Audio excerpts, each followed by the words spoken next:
Muy buenos días, profesor Jesús Espinosa, de parte del Taller de Investigación de Derecho Administrativo TIDA de la Universidad Nacional Mayor de San Marcos. Queremos darle la más cordial bienvenida y agradecerle por el tiempo que nos está brindando hoy para poder realizar esta videollamada. Procedo a leerle la primera pregunta. ¿Cuál es el objetivo de la ley número 31112 y qué cualidades tienen las operaciones que se encuentran dentro de su ámbito de aplicación? El objetivo de esta ley, de la ley 31112, es implementar por primera vez en el Perú un régimen de control de concentraciones empresarial universal o aplicable a todos los sectores de la economía. ¿Con qué objetivo? Con el objetivo de promover una competencia efectiva y garantizar la eficiencia económica en los mercados. Hay que observar que antes de esta ley solo existía un régimen de control de concentraciones muy acotado, únicamente aplicable en el sector eléctrico. Y esto es una situación, o era una situación sumamente atípica, ya que todos los países OCDE cuentan con un régimen de control de concentraciones. Incluso nuestros países vecinos cuentan con un régimen de este tipo. En esa línea, el que Perú se sume a esta lista de países que cuentan con un régimen de control de concentraciones es algo positivo, porque ayuda a la consagración de un régimen pleno de economía social de mercado, donde el Estado hace uso de todas las herramientas, no solo para combatir y sancionar prácticas anticompetitivas, sino para prevenir y evitar situaciones no deseadas que puedan afectar la competencia y la eficiencia en los mercados. Y ahora bien, respecto a tu pregunta, porque tu pregunta es ¿qué cualidades debe tener además este tipo de operaciones? La ley es clara en identificar qué actos o operaciones se encuentran dentro de su ámbito de aplicación. Y estas operaciones deben cumplir con 3 elementos. Mira, el primero, que la operación produzca efectos en el Perú. No importa dónde se realice la transacción o la fusión o la adquisición, pueden ser de empresas que estén en el extranjero, pero por ejemplo tengan sucursales o tengan filiales en el Perú, y esta operación puede producir efectos en el Perú. Lo relevante es dónde la operación va a surtir efectos, que de alguna u otra manera el mercado peruano se pueda ver afectado como consecuencia de esa transacción. Entonces, la primera es que la operación tenga efectos. La segunda, que es muy importante, que la operación califique como un acto de concentración empresarial. Y para determinar cuándo una operación califica como un acto de concentración empresarial es muy importante evaluar el tema de control. Y ahí donde habían empresas independientes, como consecuencia de la transacción se pierde. Y una pasa a tomar control de la otra. ¿Y qué implica tomar control? Significa la capacidad de poder ejercer una influencia decisiva y continua sobre las decisiones de la empresa. Para lo que a nosotros nos interesa, principalmente sobre la estrategia competitiva de este agente. Y las formas de adquisición pueden ser diversas, pueden ser adquisiciones de derechos de propiedad o pueden ser adquisiciones de activos relevantes, es decir, pueden ser fusiones, adquisiciones de derecho, constitución de una empresa en común o adquisición de activos productivos. La ley también te dice qué operaciones no son actos de concentración empresarial, y eso es muy importante. Por ejemplo, el crecimiento corporativo de una empresa mediante inversión propia. Imaginemos que un grupo constructor decide ahora voy a incursionar en el sector salud desde cero, ¿ya? Y hace todas las inversiones que son requeridas para poner en puesta este negocio. Eso no está prohibido en la ley. La ley no es una ley de control de inversiones para quienes deciden, por ejemplo, incursionar en un nuevo negocio. Eso no califica como un acto de concentración. El tercero es que la operación de concentración alcance o supere concurrentemente los umbrales legales conjuntos e individuales. ¿Cuáles son estos umbrales? El umbral conjunto, es decir, que la suma de las ventas o activos de las empresas involucradas en la transacción supere 118.000 unidades impositivas tributarias, y que el umbral individual de la empresa con menor valor en la transacción, valor en función de activos o ingresos, sea superior a 18.000 UITs. En resumen, para que una operación tenga que ser notificada, debe producir efectos en el Perú. Segundo, la operación debe calificar como un acto de concentración en los términos de la ley que impliquen transferencia de control y superar concurrentemente los umbrales conjuntos e individuales. ¿Cuáles son los elementos que debe considerar el INDECOPI en la revisión de una operación de concentración? ¿Cómo se deben determinar los efectos de dicha operación en el mercado? Ok. Esta es una pregunta muy, muy importante, ¿ya? Porque lo que quieren este tipo de régimen es identificar si la operación va a generar una restricción, mire el adjetivo, significativa en los mercados involucrados. Eso es lo que principalmente quiere hacerse con este tipo de operaciones. Y esta evaluación que va a hacer el Indecopi no es una evaluación sencilla, ¿no? Involucra una evaluación legal y económica de varios factores. Por ejemplo, la estructura de los mercados involucrados, la competencia real o potencial de los agentes económicos, la evolución de la oferta y la demanda de los productos y servicios, porque hay que ver, porque de repente, no solamente cuando evalúas los efectos de una operación de concentración, tienes la foto de hoy día, sino tienes que proyectar cómo va a ser la evolución de los mercados. Hay mercados que pueden ser más cambiantes, por ejemplo, los mercados tecnológicos, y hay que tener en cuenta, además, el desarrollo de la tecnología en este mercado que puede influir en el número de ofertantes o puede influir en el cambio de los patrones de consumo. Las barreras legales o de acceso al mercado son parte de lo que el Indecopi va a evaluar. Y también va a evaluar el poder económico de las empresas involucradas y cómo además la operación puede generar eficiencia. Y todo esto va a ser evaluado por la comisión en los distintos tipos de operaciones que van a llegar al Indecopi, tanto en operaciones o transacciones o integraciones horizontales, verticales y conglomerados. Y dependiendo de cada una de estas operaciones, el análisis también varía o tiene particularidades. Por ejemplo, en el caso de análisis de operaciones horizontales, acá se evalúan dos cosas. Por un lado, los efectos unilaterales. La comisión va a evaluar si, como consecuencia de esta transacción y este mayor poder de mercado que se adquiere producto de esta integración entre dos empresas que antes eran competidoras, si la gente va a tener o podría verse influenciado para poder subir precios o reducir la capacidad de producción o recortar o disminuir la innovación en los mercados. Y también se va a ver los efectos coordinados, que es qué tan factible o qué tan posible es de que las empresas, producto de la integración, puedan cartelizarse. Entonces, se conoce esto como riesgos unilaterales y riesgos coordinados. Y en los efectos y en las operaciones de corte vertical, los efectos unilaterales que vienen dados por la posibilidad de que la gente cree barreras de entrada o genere obstáculos para la permanencia de los agentes económicos, como limitación de los clientes.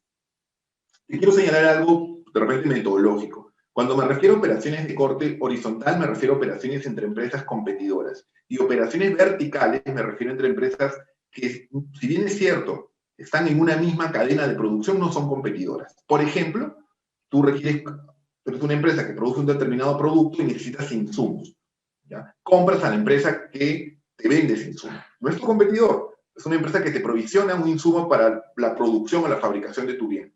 Esa es una operación de corte vertical, porque va hacia arriba. Y la operación horizontal es la que va en el mismo horizonte y es entre empresas competidoras. Solamente para aclarar este tema metodológico. Con todo ello, lo que la comisión va a evaluar es si finalmente corresponde aprobar la operación para aquellos casos en que no haya restricciones significativas a la competencia, puede denegar la operación en el extremo o puede autorizarla con condiciones. Seguramente tú hace poco has escuchado de la compra de Luz del Sur por parte de inversionistas chinos.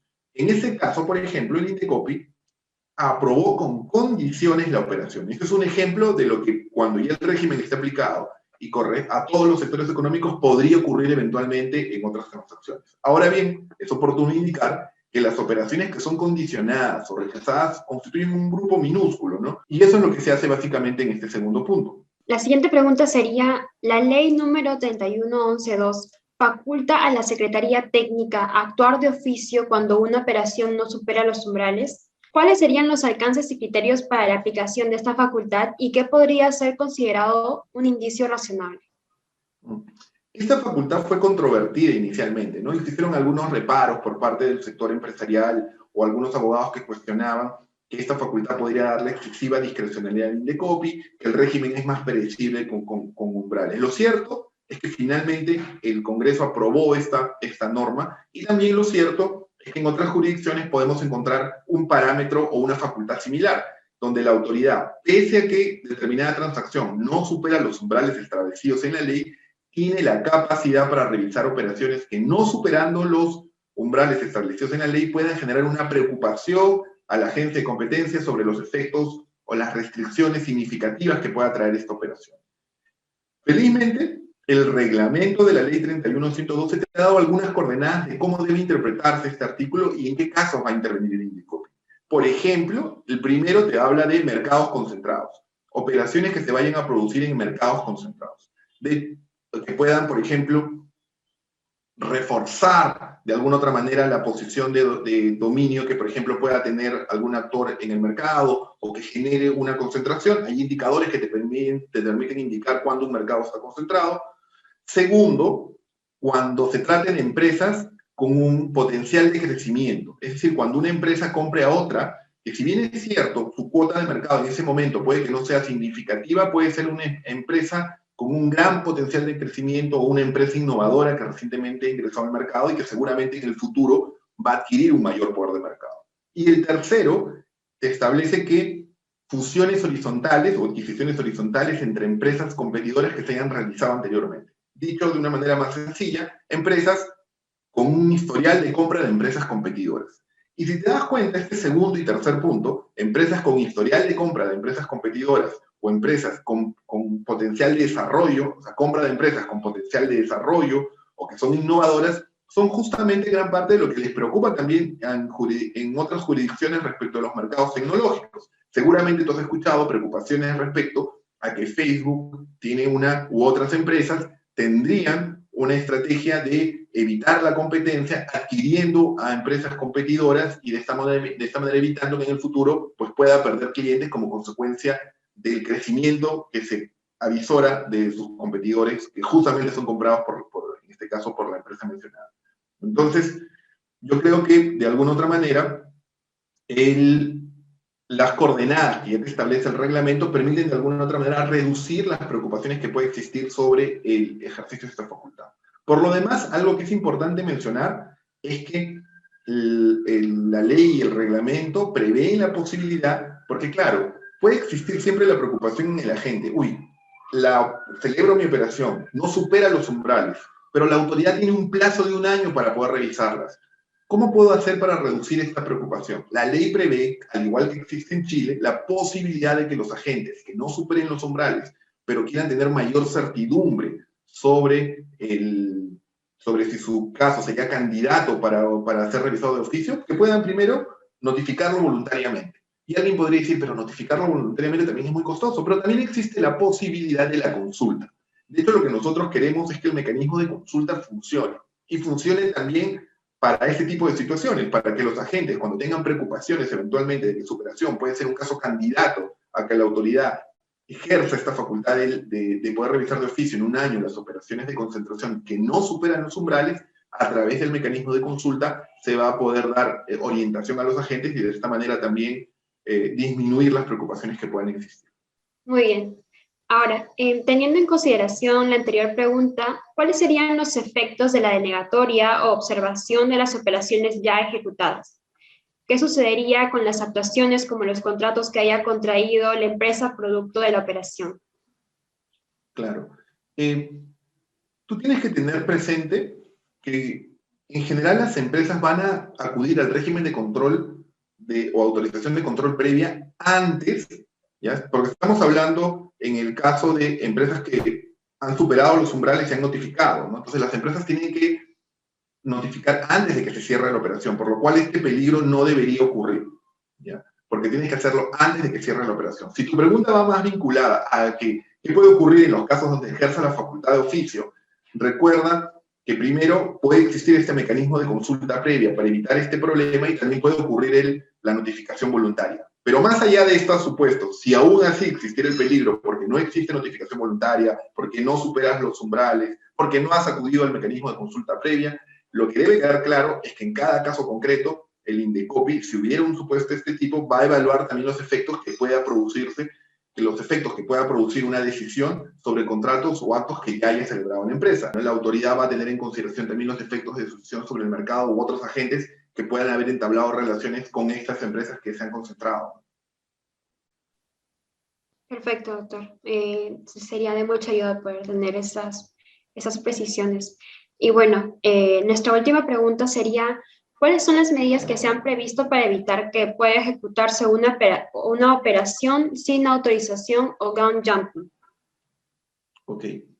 las empresas van a notificar voluntariamente sus operaciones cuando superen los umbrales.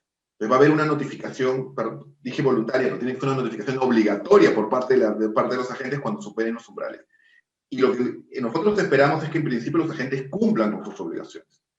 Pero eso no implica que el Indecopi vaya a supervisar el mercado. De hecho, la ley contempla que en adición a la facultad de control de concentraciones va a haber un observatorio del mercado. Y en ese observatorio del mercado va a tener varias facultades. Entre ellas, revisar si eventualmente una transacción que debió ser previamente notificada al Indecopi no se ha realizado.